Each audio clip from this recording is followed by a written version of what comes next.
আসসালামু আলাইকুম। নতুন আরেকটি ভিডিওতে সবাইকে স্বাগতম। দীর্ঘদিন পর আরও একটি ভিডিওতে আপনাদের সাথে যুক্ত হলাম। ইতিমধ্যে আপনারা জানেন যে আমার অনেকগুলো রেকর্ড করা ভিডিও ডিলিট হওয়ার সুবাদে এখন নিয়মিত ভিডিও আপলোড করতে পারি না, এবং বিশেষত ট্রাভেল ব্লগ, ফুড রিভিউ এবং ইনফরমেটিভ ভিডিও যতগুলো ছিল আপাতত দৃষ্টিতে কিছুই আর নাই অবশিষ্ট আমার কাছে। তো যাই হোক, গতকালকে আমি হঠাৎ করে রাতে মনে হলো যে একটু আলু পুরি খাই, তো আমি সম্পূর্ণ নিজে হাতে আলু পুরি প্রস্তুত করেছি।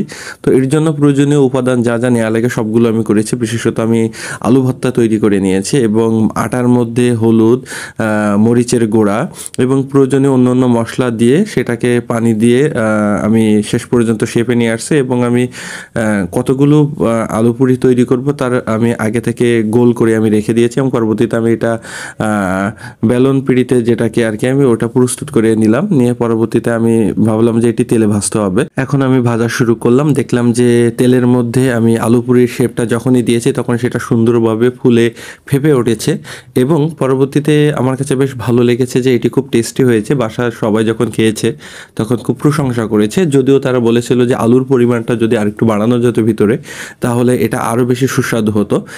আসলে বাসার সবাই আলু একটু বেশি পছন্দ করে, আলু ভর্তা। তো আমি আসলে মাঝে মাঝে এগুলো বানাই, আমার যখন খুব ইচ্ছে করে তখন আমি নিজে তৈরি করি এবং এটা আমি খাই। নিতান্ত শখের বসে আমি কিন্তু নিজে করি, এবং সম্পূর্ণ কাজ কিন্তু আমি নিজে হাতে তৈরি করেছি। একদম শুরু থেকে শেষ পর্যন্ত যত কিছু ভাজা, তেলে ভাজা, তৈরি করা ইত্যাদি বিষয় আমি কিন্তু সবই নিজে হাতে তৈরি করেছি। তো মাঝে মাঝে বিশেষত আমি যখন আমার নিজের জেলা শহরে থাকতাম তখন হঠাৎ করে রাতের বেলা যখন ফ্রি থাকতাম তখন কোনো কিছু খেতে মন চাইলে আমি নিজের সঙ্গে সেটা প্রস্তুত করতে পারতাম। তো যাই হোক, আমি আগে থেকে টুকটাক রান্না জানতাম, এবং বিয়ের পরে বিশেষত আমার অর্ধাঙ্গিনীর সহায়তায় অনেক কিছু শিখেছি আর কি। তো বলতে গেলে আমি এখন কম বেশি রান্নাও ভালো পারি। আমার রান্না মাশাআল্লাহ মোটামুটি ভালো হয়। তবে আমি খুব ভোজন রসিক, আমি মানে খেতে ভীষণ পছন্দ করি। তো সেই জায়গায় আমার কাছে যখন যেটা খেতে মন চায় আমি খাই, কিন্তু খুব বেশি যে খেতে পারি এটাও না।